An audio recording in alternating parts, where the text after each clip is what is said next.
कर इन अर्थ दर्शाता है। अतिशयोक्ति में बढ़ा चढ़ाकर छोटी बात बताते हैं। कक्षा 9वीं के छात्र छात्राएं यहाँ पर अभिनय के द्वारा आपको अलंकार समझाने जा रहे हैं। तो सबसे पहले हम जान लेते हैं अलंकार क्या है। अलंकार यानी कि जो शब्द या अर्थ किसी काव्य के साथ जुड़कर उसकी सौंदर्य को और बढ़ा देते हैं वही अलंकार होते हैं। अलंकार का प्रथम प्रकार है अनुप्रास अलंकार। तो आइए जानते हैं अनुप्रास अलंकार क्या है। अनुप्रास अलंकार क्या है मैं बताती हूँ। अनुप्रास अलंकार का अर्थ वह होता है वाक्य में एक वर्ण बार बार आता हो, वह अनुप्रास अलंकार कहलाता है। चलिए मैं इसके आपको रोचक उदाहरण बताती हूँ। रघुपति राघव राजा राम, इस वाक्य में रा वर्ण की आवृत्ति बार बार होती है, तो यह अनुप्रास अलंकार कहलाता है। तो चलिए अब हम यमक अलंकार अब मैं आपको यमक अलंकार से परिचित कराता हूँ। जहाँ काव्य में एक शब्द की आवृत्ति हो लेकिन वहाँ पर उसका अर्थ अलग अलग हो, वहाँ यमक अलंकार होता है। अब मैं आपको इसके कुछ उदाहरण बता रहा हूँ। काली घटा का घमंड घटा, यहाँ पे पहली घटा का अर्थ है बादल और दूसरी घटा का अर्थ है घटा। ध्यान रखिएगा, अनुप्रास अलंकार में वर्ण की आवृत्ति होती है और यमक अलंकार में शब्दों की आवृत्ति होती है और शब्दों के अर्थ भी अलग अलग होते हैं। तो चलिए इसी के साथ हम बढ़ते हैं श्लेष अलंकार की ओर। क्या आप जानते हैं श्लेष अलंकार क्या होता है? चलो कोई बात नहीं, मैं बताती हूँ। जहाँ जिस काव्य में एक ही शब्द से कई अर्थ चिपके रहते हैं वहाँ पर श्लेष अलंकार होता है। चलिए मैं आपको एक उदाहरण देती हूँ। रही मन पानी राखिए बिन पानी सब सुन, पानी गए ना उभरे मोती मानस सुन। यहाँ पर पानी के तीन अर्थ हैं। मनुष्य के साथ इज्जत, चून के साथ पानी और मोती के साथ चमक। ये अब हम चलते हैं उपमा अलंकार की ओर। क्या आप जानते हैं उपमा अलंकार क्या होता है?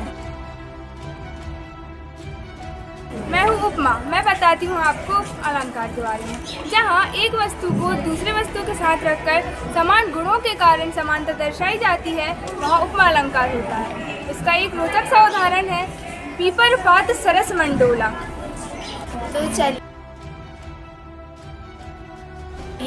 अब हम अर्थालंकार के दूसरे अलंकार रूपक अलंकार को जानते हैं। जी हाँ, मैं बताता हूँ आपको रूपक अलंकार के बारे में। रूपक के उपमेय और उपमान एक समान होते हैं, वो एक रूपी होते हैं, इसके लिए ये रूपक अलंकार होता है। चलिए मैं आपको एक उदाहरण देकर समझाता हूँ।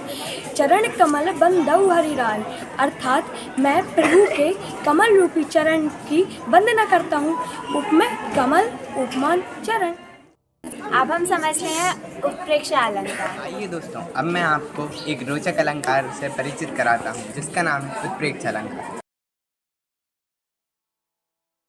उत्प्रेक्षा अलंकार में उपमेय में उपमान की संभावना व्यक्त की जाए वहाँ पर उत्प्रेक्षा अलंकार होता है। जैसे उसका मुख मानो चंद्रमा है। अब हम जानते हैं अतिशयोक्ति अलंकार।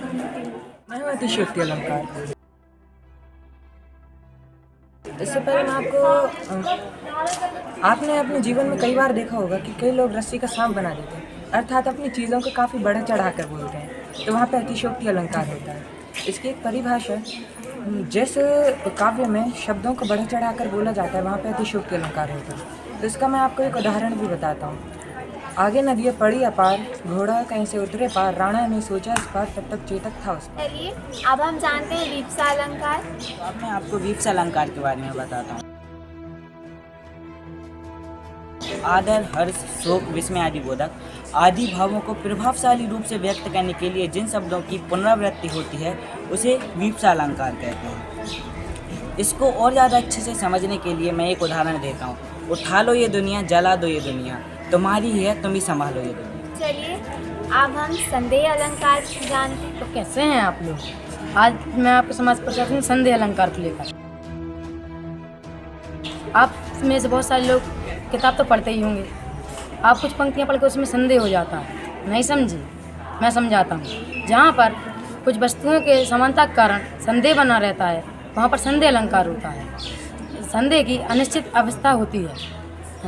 चलिए इस उदाहरण के जरिए समझते हैं। कि सारी बीच नारी है कि नारी बीच सारी है, कि नारी ही सारी है कि सारी ही नारी है। चलिए अब हम मानवीकरण अलंकार से मानवीकरण अलंकार समझते हैं। क्या आपको पता है मैं कौन हूँ? मैं हूँ मानवीकरण अलंकार। मैं प्रकृति और निर्जीव वस्तुओं को मनुष्य के हाव भाव के साथ दर्शाती हूँ। चलिए अब मैं आपको एक आकर्षक उदाहरण के साथ समझाती हूँ। जैसे कि फूल हंसे कलियाँ मुस्कुराई, यहाँ पर फूल और कलियाँ मानवीकरण अलंकार का रूप धारण कर रही हैं।